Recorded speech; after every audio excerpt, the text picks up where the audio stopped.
tem alguma dúvida, quer fazer alguma colocação em relação à primeira parte? Está tranquilo para todo mundo? Deu para entender?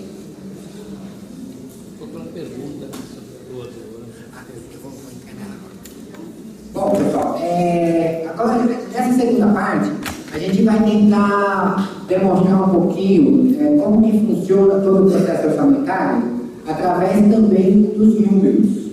Não sei se vocês se recordam, a gente chegou a mostrar um pouquinho a questão da receita há 15 dias atrás, e aí eu vou aproveitar esse quadro para a gente falar um pouco mais a respeito dos tributos municipais, estaduais, federais, e principalmente o que normalmente é mais interessante para os grupos é como são realizadas as despesas, tá? E a gente vai focar aqui na lei de orçamento anual.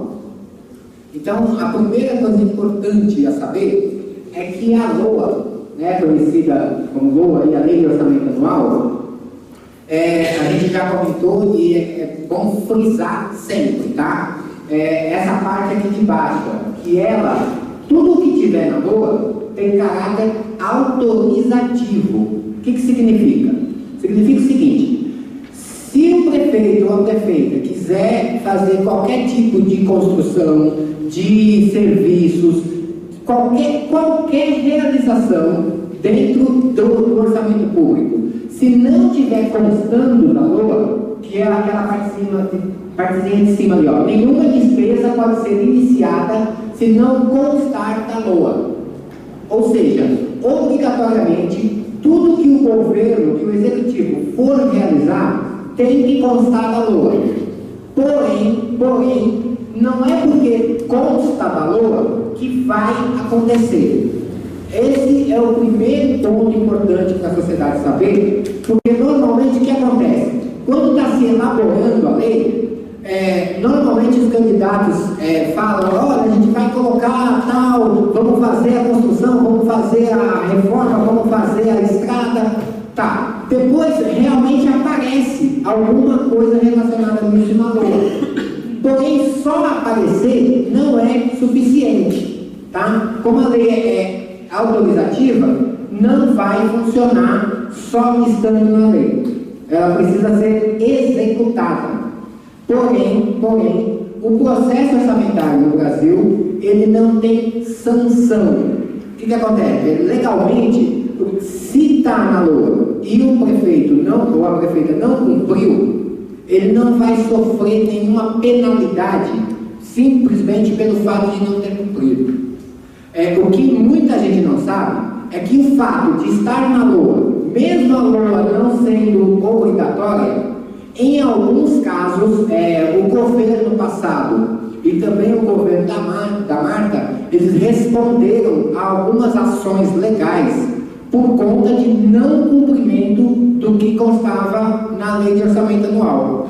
Só que para acontecer isso, precisa haver uma reação, seja da sociedade, seja do Legislativo, seja do Ministério Público, alguma instância tem que mover uma ação contra o Executivo para que ele possa sofrer alguma sanção.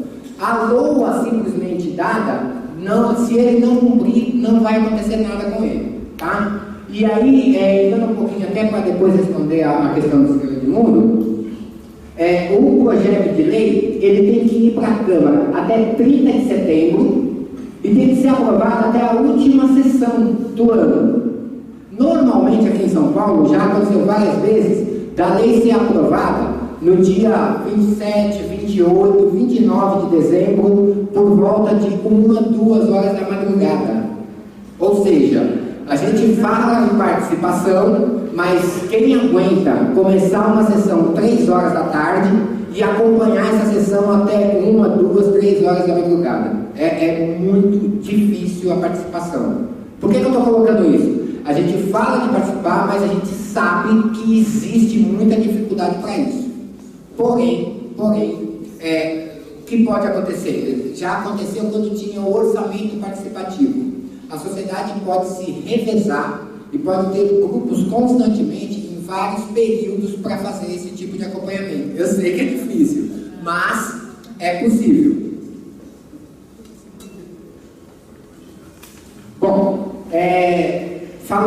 da LOA, ela vai ter uma composição, né? O orçamento público ele é composto pelas receitas e pela despesa.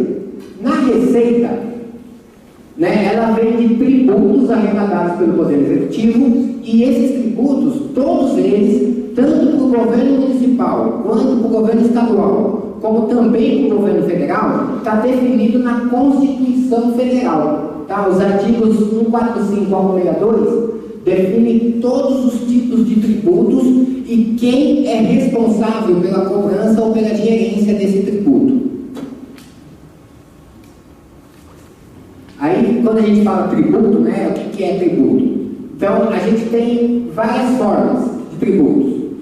Os principais ali são os impostos, que é um tributo obrigatório, ou seja, o próprio nome já diz, é um imposto. Se impõe e a gente paga e ponto. Tá? Por isso que chama imposto. Né? E aí ele vai ser revertido em forma de serviço público de interesse geral, como educação, saúde, transporte, etc. Por isso, gente, que não sei se isso acontece neste grupo aqui, mas eu acho que eu citei isso há 15 dias atrás, vou repetir. Muita gente, quando está no hospital público ou quando está numa escola pública, acaba não fazendo reclamação porque diz, olha, isso é de graça, se é de graça eu não posso reclamar. Mentira! Todo serviço público é cobrado. Uma das formas que ele é cobrado é através dos impostos. E aí a gente não tem opção. Todos aqui, sem exceção, todos, desde quem está desempregado, não tem renda, até quem ganha 10, 20, 30 mil reais por mês, vai pagar os impostos. Tá? Outro tipo de cobrança são as taxas, né? Aí ela pode ser cobrada pela União, mas também pode ser cobrada pelo governo do Estado e pelo governo municipal. Aqui em São Paulo ficou muito famoso, inclusive a Marta perdeu a eleição por conta disso, que foi a questão da taxa do lixo.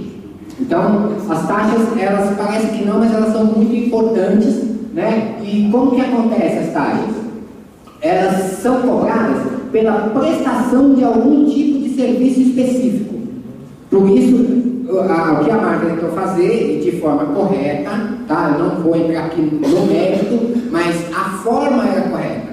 O momento que foi totalmente equivocado, né? Mas a cobrança pela prestação do caminhão do lixo passar nas ruas e nas residências, ser cobrado uma taxa por isso, não tem nada de anormal. O problema é como e qual o valor dessa taxa. Isso é que precisa ser discutido. Né? Também tem outro tipo de tributo, que são as contribuições de melhoria. A gente está vendo aí a questão de todas as ações que estão sendo realizadas para a Copa do Mundo. Né? Então, em todos os lugares onde houver investimento, por exemplo, aqui em Itaquera, com a construção do estádio do Corinthians, o entorno vai ser muito valorizado. E a partir daí, com essa valorização, todas as residências, comércios e o que houver naquele entorno, com absoluta certeza, vai pagar uma contribuição de melhoria. Alguém ia falar alguma coisa? E a outra forma de cobrança de tributo é através das tarifas. As tarifas, elas são um pouco diferenciadas. Por quê? Porque a tarifa só é cobrada pelo serviço que realmente está sendo feito. Na taxa, a cobrança é feita por um caminhão, dando exemplo do lixo, mas existem outros tipos de taxa, tá? Mas se o caminhão passa na sua rua e você coloca ou não o lixo para fora, você vai pagar essa taxa do mesmo jeito. Ou seja, a taxa é cobrada pelo serviço que o governo está prestando. Na tarifa é diferente. Você só paga a tarifa a partir do momento que você usufruir daquele serviço. Nem sempre. Eu, por exemplo, pago a taxa de iluminação pública e minha rua sequer. Isso é taxa. Então, mas é exatamente isso que eu estou dizendo. A taxa você paga de qualquer forma. A tarifa, não. A tarifa você só paga no que você usa. Entendeu? O problema, você está colocando uma outra coisa. Você paga uma taxa por um serviço que não é prestado. Isso é pior ainda. Augusto, Só um minutinho, já te respondo. Augusto, a tarifa de água, ela é cobrada se você saiu de férias ou foi viajar, ela é cobrada e a pessoa não gastou. O mesmo acontece, não é, com, por exemplo, telefone. Então, Não, você não gastou e eles cobram, quer dizer. mas já existe movimentos, tanto para água, quanto principalmente para o telefone, já existem várias instâncias, e aí já aproveitando para responder ao senhor, o que se faz no caso desse, né? Tanto na taxa quanto na questão da tarifa, o que acontece? O governo cobra. Se a sociedade simplesmente vai lá e paga, acabou o problema, certo? Agora, já existe, principalmente em relação às tarifas, já existem muitas ações na justiça em que quem está entrando com a ação ganha a ação por conta de tarifa indevida e por conta de taxa aonde o serviço não está sendo prestado. Só que existe uma diferença aí nessa cobrança, porque quando é taxa, automaticamente, para entrar com uma ação, você tem que entrar com uma ação contra o governo por não estar realizando um serviço que seria de obrigação dele. Da tarifa, você só pode entrar com uma ação da tarifa, por exemplo, no caso que o Edmundo deu aqui, a pessoa está viajando, né, não está utilizando aquele mês, mas vem cobrado uma tarifa mínima lá, né? Esse valor de tarifa mínima, ele tem uma eu não sei o nome técnico agora, mas existe um mecanismo que permite às concessionárias cobrar esse valor mínimo. Porém, já existem algumas ações em alguns locais onde as pessoas que comprovam que a utilização dela é menor do que esse mínimo, conseguem a isenção da taxa. Augusto, inclusive, uma coisa importante na questão de onde o serviço não é prestado, se paga, você tem duas alternativas. Uma, como você falou, entrar numa ação contra o governo, mas a outra é iniciar o processo de discussão com o pessoal que não é servido pelo serviço e começar a exigir politicamente isso. Eu não estou sugerindo uma coisa, estou dizendo que na Vila Rica nós fizemos isso. Na Vila Formosa, com a questão do córrego, nós fizemos a mesma coisa. Foram tempos de trabalho, conversando com as pessoas, mostrando que era um direito, que nós tínhamos que lutar, e isso foi e conseguimos os dois casos. Então, mas conseguimos. O importante do relato aqui quando faz, consegue. É difícil, você leva tempo, a gente sabe como que é a justiça aqui no Brasil, aliás, no mundo, né? A gente fala muito do Brasil, mas a justiça não é muito diferente nos outros países, não, apesar de pintarem por aí. Mas o que exige, e esse é um grande problema cultural, para você lutar pelo seu direito, vai exigir tempo, paciência, perseverança, e a gente, culturalmente, eu digo, eu estou incluído nisso também, culturalmente, o brasileiro não tem essa cultura de realmente persistir, de brigar. Quando começa a dificultar, e é isso que o governo, isso falando só do governo, tá? E é isso que o governo mais faz, é dificultar o acesso aos serviços, a gente acaba abrindo mão. A gente vai, de novo, que eu falei lá no começo, a gente vai xingar, mas não vai lutar pelo nosso direito. A gente acaba desistindo num certo momento. E existe relatos, como o Valdemar acabou de colocar aqui, mas existe outros. Por exemplo, a prefeitura, eu falei isso também no começo, já respondeu por uma ADIM, que é ação, não lembro exatamente o que é ADIM, mas o que significa? A prefeitura prometeu. Ação de inconstitucionalidade, ADIM. Ação de inconstitucionalidade. Eu não me recordava aqui o nome. Mas o que significa isso? Constitucionalmente, o governo municipal é obrigado a conceder o serviço para as creches, né? Ou seja, tem que ter um local para que a mãe trabalhadora ou os pais que estiver tomando conta do filho possa deixar o seu filho. Isso foi prometido, existe um percentual mínimo obrigatório de ser cumprido. A prefeitura não estava cumprindo esse percentual mínimo, entrou-se com uma ação e a prefeitura respondeu, tem um outro nome técnico, que essa área jurídica eu não domino, mas tem um outro nome técnico que a prefeitura teve que responder, se obrigando a cumprir, no mínimo, aquela quantidade de serviço dentro de determinada região, né? Mas isso só aconteceu porque houve uma ação contra esse serviço que não estava sendo cumprido. Isso eu queria dizer o seguinte, com relação à tarifa da água, a situação acho que é uma das piores. Por quê? Em primeiro lugar, a maioria das famílias aqui em São Paulo, família média de 3, 4 pessoas, chega a gastar, isso já foi levantado inclusive, entre 8 a, no máximo, 9 metros cúbicos de água por mês. E eles cobram 10. Ou seja, eles estão cobrando por um serviço não prestado. Além disso, se não bastasse só isso, eles se cobram os 10 metros de saída.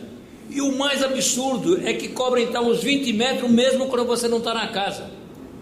Entendeu como é que é? Agora, em 2008 houve uma CPI aqui na Câmara Municipal, no qual os vereadores comprovaram que existe aqui na Grande São Paulo cerca de 700 pontos nos quais é jogado o esgoto no rio Tietê, in natura. O que quer dizer in natura? Sem tratamento. Então é novamente a não prestação de serviço. A água é a pior coisa que tem, a pior coisa, a maior exploração que existe.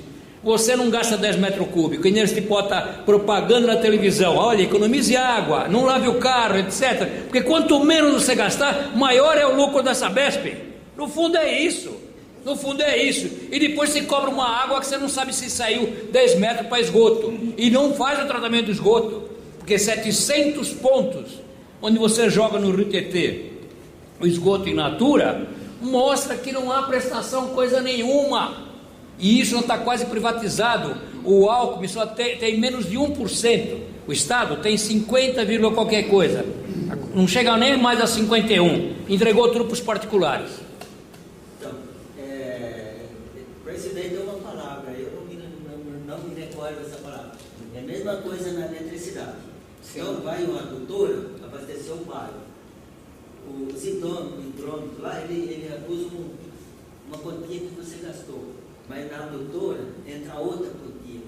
O governo municipal, ele vai cobrar o que entrou pela doutora aí. E ele está cobrando, você está pagando o que o cara fez gato. Na verdade, você está pagando, porque ele vai cobrar a quantia que entrou aquilo. Né? Tudo bem, faz a leitura lá, só que gastou mais do que saiu na leitura. Você acha que o prefeito vai perder? Não vai. Ele vai cobrar, dividir para todo mundo. É assim que acontece lá em Jundiaí.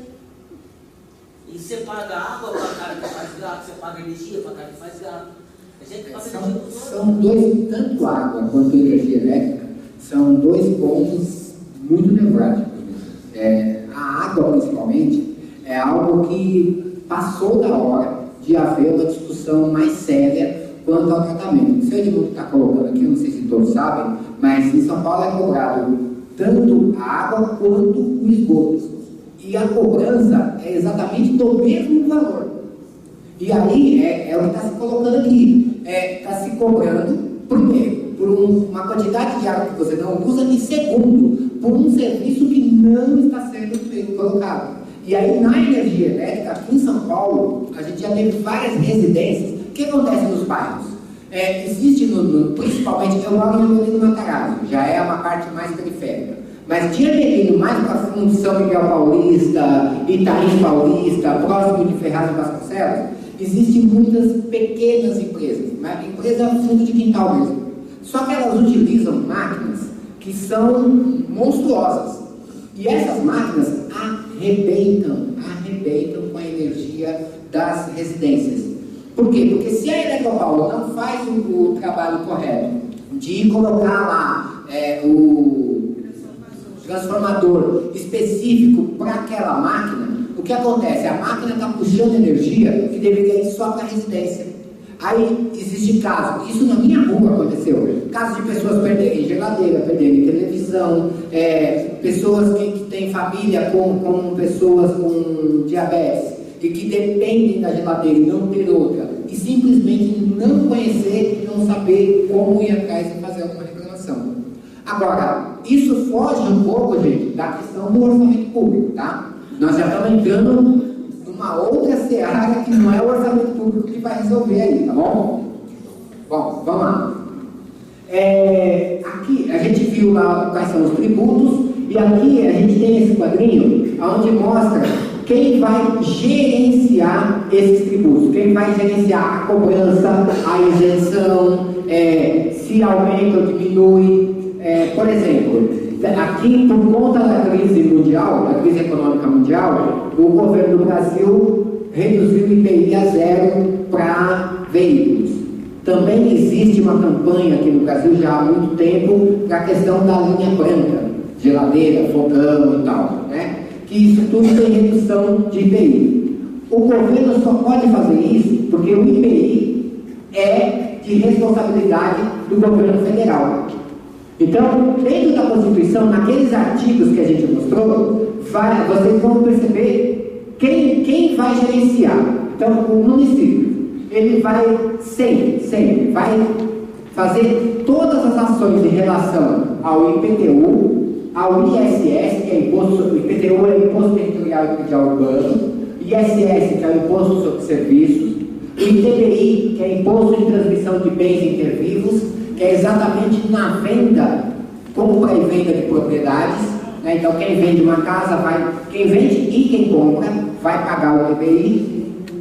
As taxas também são municipais e as contribuições de melhoria. Isso tudo, quem define as formas é o governo municipal. Já acho que o tributo mais conhecido de vocês aí, o ICMS, que é o Imposto sobre Circulação de Mercadorias, isso quem gerencia é o governo do Estado. Inclusive, há coisa de 5, 6 anos atrás, houve uma briga muito grande entre os estados por conta de um estado, para atrair as empresas, colocava o valor do ICMS abaixo do estado que estava com aquela empresa do lado. A empresa, para obter um maior lucro, abandonava tudo naquele estado e passava para o outro. Pura e simplesmente assim, não estava nem um pouco preocupado qual o impacto que ia acontecer na sociedade com a saída dela. Não recebia até o terreno. Sim, existe outras coisas que envolvem também o ISS, né? O ISS e o ICMS são os dois tributos que acabam, de forma indireta, movendo a economia dos locais. Se existir uma briga muito grande por conta do ISS, isso aconteceu com o município de São Paulo, muitos municípios acabam quebrando. Por quê? Porque não vai ter nenhuma empresa na região, e como aqui no Brasil são 5.565 municípios, e são um muito próximo do outro, é fácil da empresa fazer esse deslocamento. E, aliás, para a empresa, se ela sair do fundão da região norte, lá para o comecinho da região sul, não é muito difícil. Se o imposto, se o tempo de investimento dela for alto e o imposto for uma diferença grande, para eles compensa. Né? Aqui dentro do estadual também, outro muito conhecido é o IPVA, que é o Imposto sobre os Veículos, sobre proprietários de veículos. Né? O governo federal, ele gerencia o IPI, que é Imposto sobre Produtos Industrializados, o Imposto de Renda retido na fonte, isso também quem define a alíquota, o valor que está sendo cobrado, quais são as condições para se fazer isenção do imposto, a questão da quantidade de dependentes, tudo que está relacionado ao imposto de renda, quem define é o governo federal. E um imposto que deveria ser grande no Brasil, mas infelizmente não é o ITR, que é o Imposto Territorial Rural. Né? Existe inclusive um estudo, o Odilon mostrou isso o ano passado já, aonde um ano de arrecadação do Imposto Territorial Rural é menor do que 2 meses do IPTU do município de São Paulo. E o Imposto Territorial Rural está falando das grandes fazendas, dos grandes terrenos, isso em todo o território nacional. Um ano de arrecadação desse imposto não chega a 2 meses de arrecadação do IPTU do município de São Paulo. Né? Isso só para recordar um pouquinho que a gente falou da questão de carga tributária, da questão da injustiça no pagamento dos impostos, ok? Bom, e aí entrando diretamente na questão dos valores, só para vocês terem uma noção, eu tentei deixar mais de azul ali, ó, aonde está a arrecadação própria, ou seja, o município que determina a forma de cobrança. O município de São Paulo, até por toda a sua estrutura, aqui está a maior cidade do mundo, aqui os serviços é muito forte, né? A questão do serviço é muito forte, isso já há mais de 10 anos. Então a gente consegue perceber aqui, ó, vocês vão ver, na coluna do meio é o valor que está previsto para 2013. E da última coluna é o percentual desse tributo específico dentro da arrecadação total. Então, só para chamar a atenção, ó, o IPTU em São Paulo, ele representa 12,6% do total da arrecadação. Juntando com o ISS, que é 23,1%, praticamente arredondando ali, você tem 35% de arrecadação são de recursos gerenciados pelo próprio município. O que significa isso? Que o município de São Paulo é um município que se autossustenta. Ele não depende, como a maioria dos municípios brasileiros, ele não depende das transferências. Mas mesmo assim, aqui nessa parte mais amarelinha, está mostrando as transferências. A principal transferência aqui no município de São Paulo é o ICMS. Ele representa 15,8%. É o segundo principal tributo da arrecadação. O primeiro é o ISS, que é o recurso próprio, e o segundo é o ICMS. Em alguns municípios, o ICMS chega a representar 90% da arrecadação. Ou seja, a grande maioria dos municípios do Brasil não conseguem se sustentar sozinhos. Eles vão sempre depender ou da transferência do Estado, com o ICMS, ou da transferência da União, através do Fundo de Participação dos Municípios. Ok? Então, não precisa se preocupar com a questão de números, é só para vocês perceberem como que fica o peso de cada tributo dentro da arrecadação aqui no município de São Paulo. E perceberem, falar como a gente ouve constantemente. Olha, mas não tem dinheiro para realizar. Vejam lá o valor, são 42 bilhões que estão sendo previstos para ser arrecadado em 2013. Dá para dizer que não tem dinheiro? Quer dizer receitas correntes? Receita corrente, obrigado. Obrigado, eu até esqueci, desculpa. O orçamento brasileiro, ele é dividido, na parte da receita, ele é dividido em duas grandes bases, que é a receita corrente e a receita de capital, que está aqui embaixo, ó. Essa partezinha aqui, ó, que representa só 13% do orçamento, da arrecadação, tá? Receita corrente lembram daquele exercício que a gente fez de orçamento doméstico? Então, a receita corrente é exatamente para pagar esse recebimento de coisas contínuas, de serviços que acontecem praticamente todos os dias, que vai ser, por exemplo, na educação, pagamento dos professores, é mensal, isso é uma despesa corrente.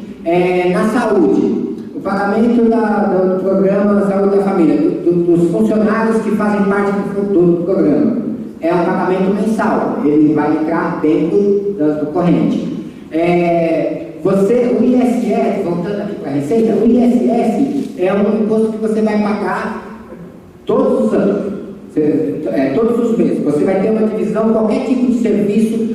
Você fez o serviço 1, 2, 3, 4, 10 vezes, você vai pagar sempre. Então, ele é constante. Por isso, receita corrente. A receita de capital, quando a gente comentou lá no orçamento doméstico, a questão dos empréstimos. A receita de capital é basicamente formada pela operação de crédito, que nada mais é do que a questão de empréstimos, né? É quando os municípios recorrem ou ao governo federal, ou às vezes até a instituições internacionais, para conseguir operação de crédito. Então ele consegue empréstimo para realizar. E quando consegue, quando a receita entra aqui por operação de crédito, a despesa só pode ser realizada para algum tipo de investimento. Tá? Então, toda a operação de crédito que aparecer na receita, automaticamente vai ter que ter um item específico na despesa falando de investimento.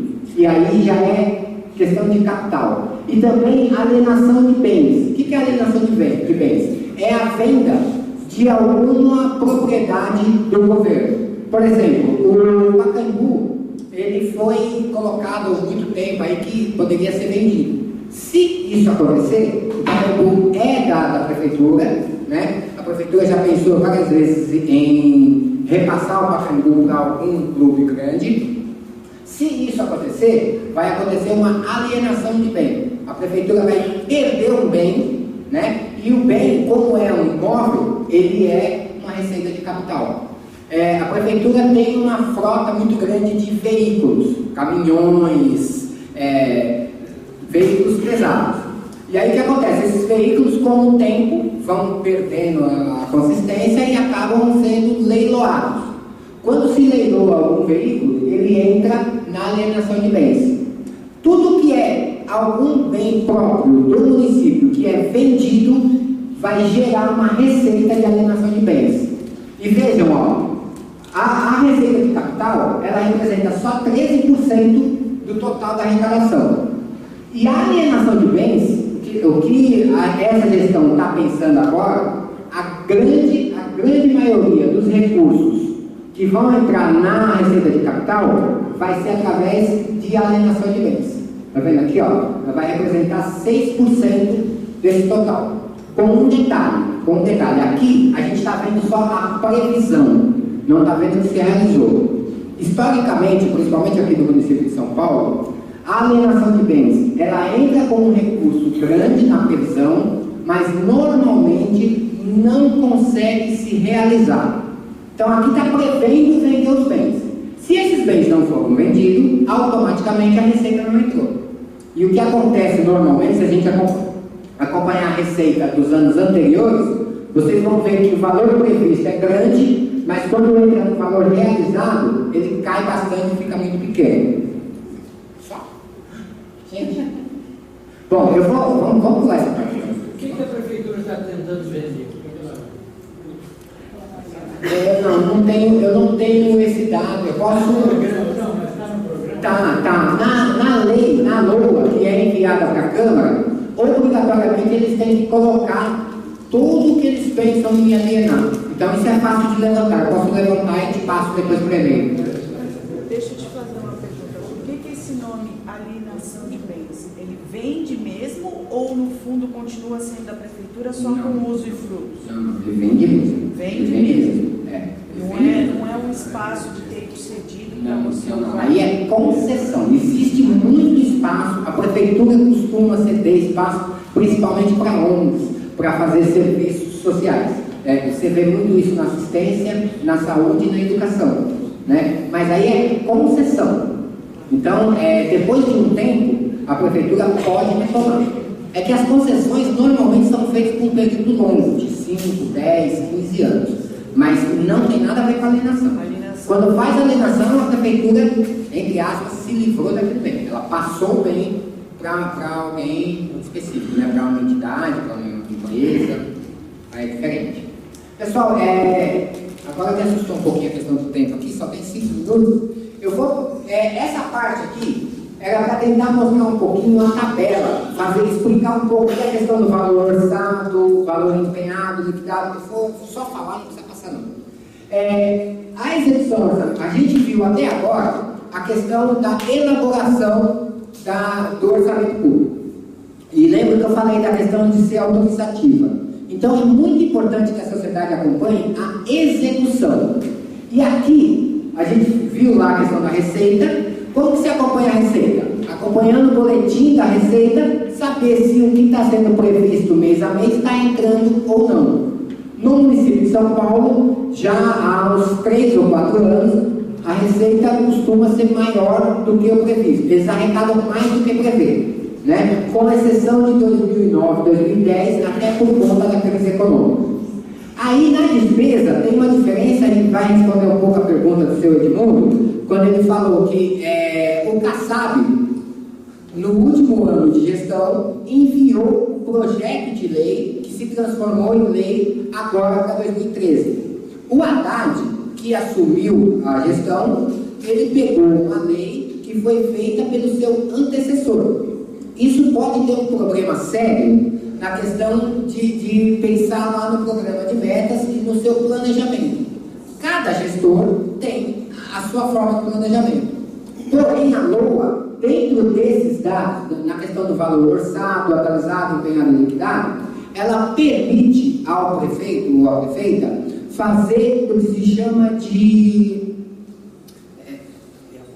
realocação de recursos, que se chama remanejamento. E aí, o legislativo, os vereadores, eles colocam um artigo dentro da lei, o executivo já manda isso, o legislativo só ratifica, um artigo onde permite ao prefeito fazer um remanejamento de 15% dentro do valor total. Então, a proposta do CASAB veio para a Câmara, era dentro desses 42 bilhões, né? Tanto para a receita quanto para a despesa, só que o Haddad, ele vai poder retirar 15% desses 42 bilhões e realocar, fazer uma realocação da forma que ele quiser. E isso sem pedir sequer autorização para o Legislativo. Então, o fato de mudar a gestão, tentando responder ao senhor, o fato de mudar a gestão não dificulta a realização dos projetos do novo gestor. Por quê? Porque ele tem uma brecha na lei, que é dada pela Câmara Municipal, que permite fazer essa realocação. Então ele pode, por exemplo, foi colocado 10 milhões para fazer recapeamento de todas as vias do município. Ele pode tirar simplesmente os 10 milhões, porque 10 milhões é muita coisa, mas a gente está falando de 42 bilhões. E os 15% que ele pode realocar é em cima desses 42 bilhões.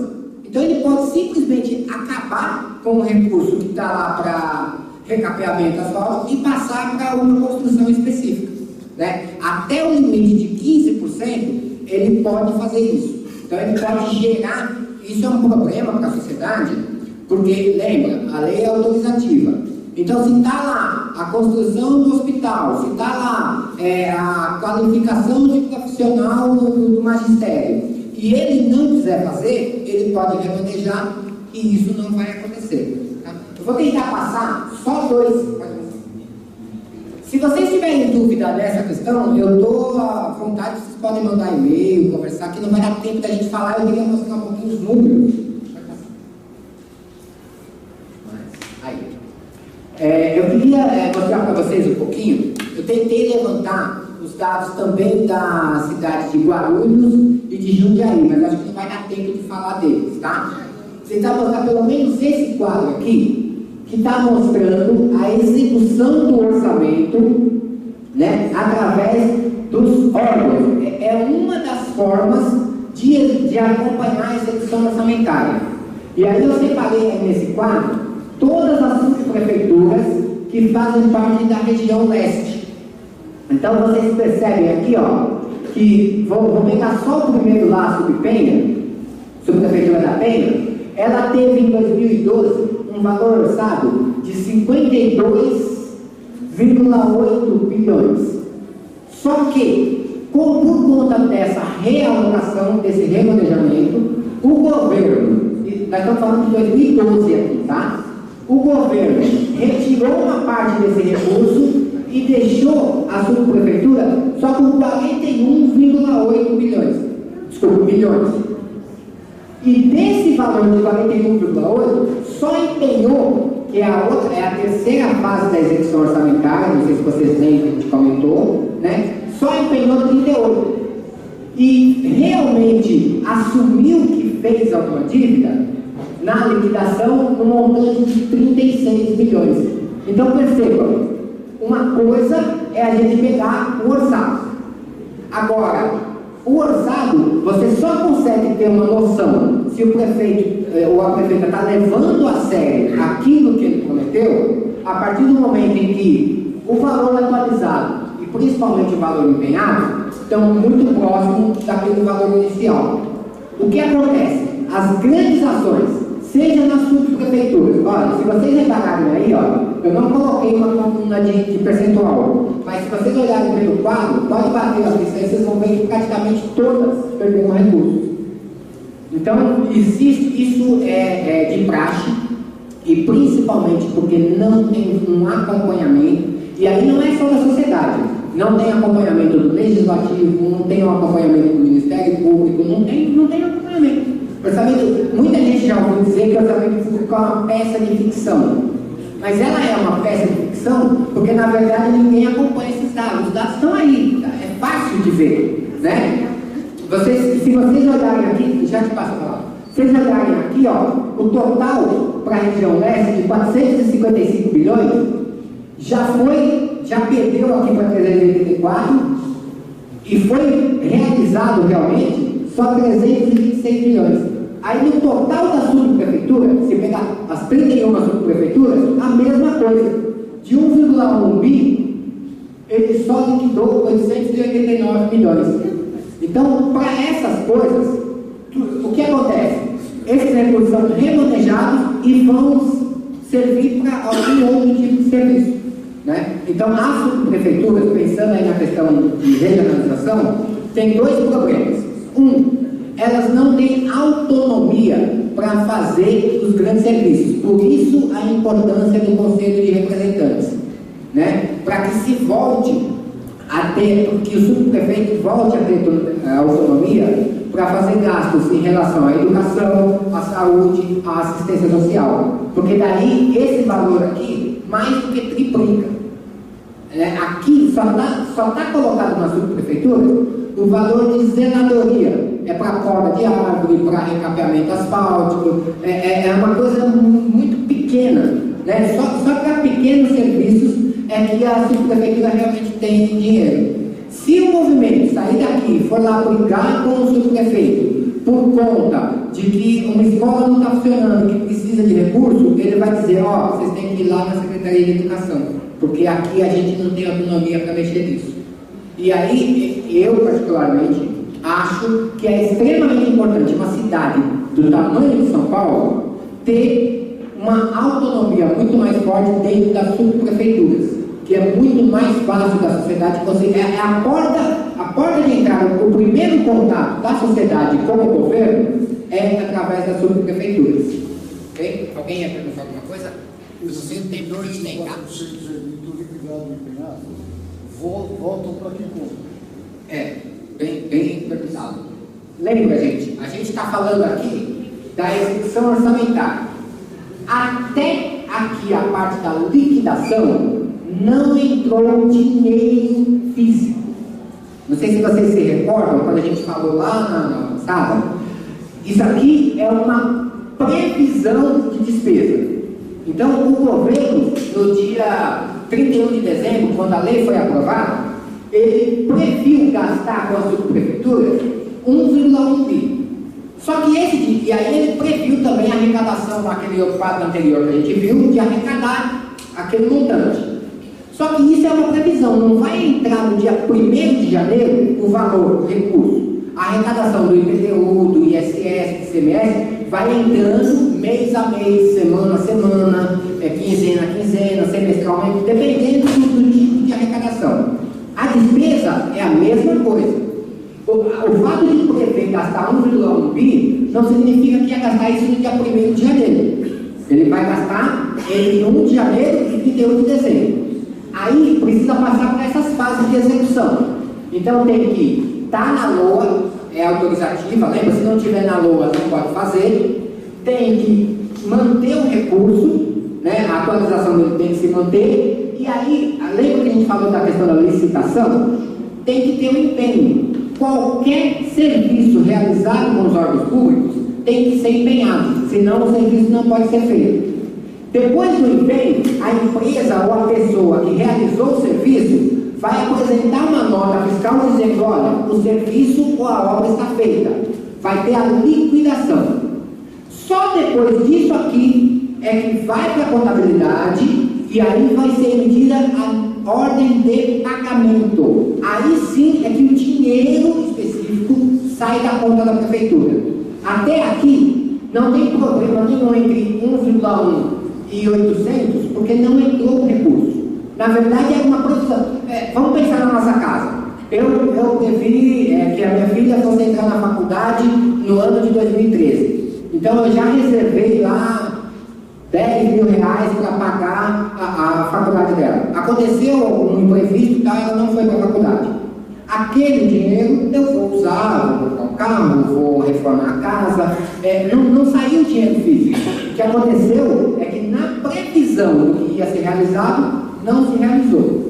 Por isso não é que tinha 1 bilhão e 300 milhões se perdeu aí no caminho. Não, esses 300 milhões simplesmente não aconteceram. Aqui a gente está falando só de execução, não está falando de recurso financeiro, tá bom? Pessoal, desculpa atropelar assim no finalzinho, mas... Passa aqui. Outro ponto que eu não vou comentar, mas que a gente já falou e que é extremamente importante, é pensar na questão da dívida pública. Só para vocês verem, a gente falou no total da subprefeitura de 1,1 bilhão. Só de juros da dívida foi pago mais de 2 vezes, 2,45 bilhões foram pagos só de juros da dívida. Ou seja, é 2 vezes, um pouco mais de 2 vezes os recursos que foram destinados para todas as subprefeituras. É só para a gente pensar um pouquinho se é importante ou não fazer uma discussão em relação à renegociação da dívida, tá bom? Pessoal, peço desculpas pelo atropelo, agradeço a todos, uma boa noite.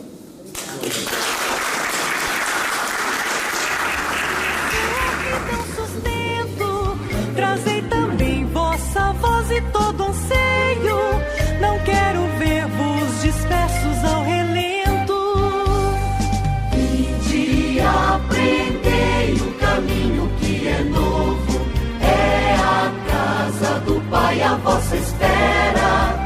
Olhar e gestos diferentes, a luz do perdão que o mal supera. E quem vivendo em espírito pobre escolhe a paz e tem sede de justiça, jamais se entregue.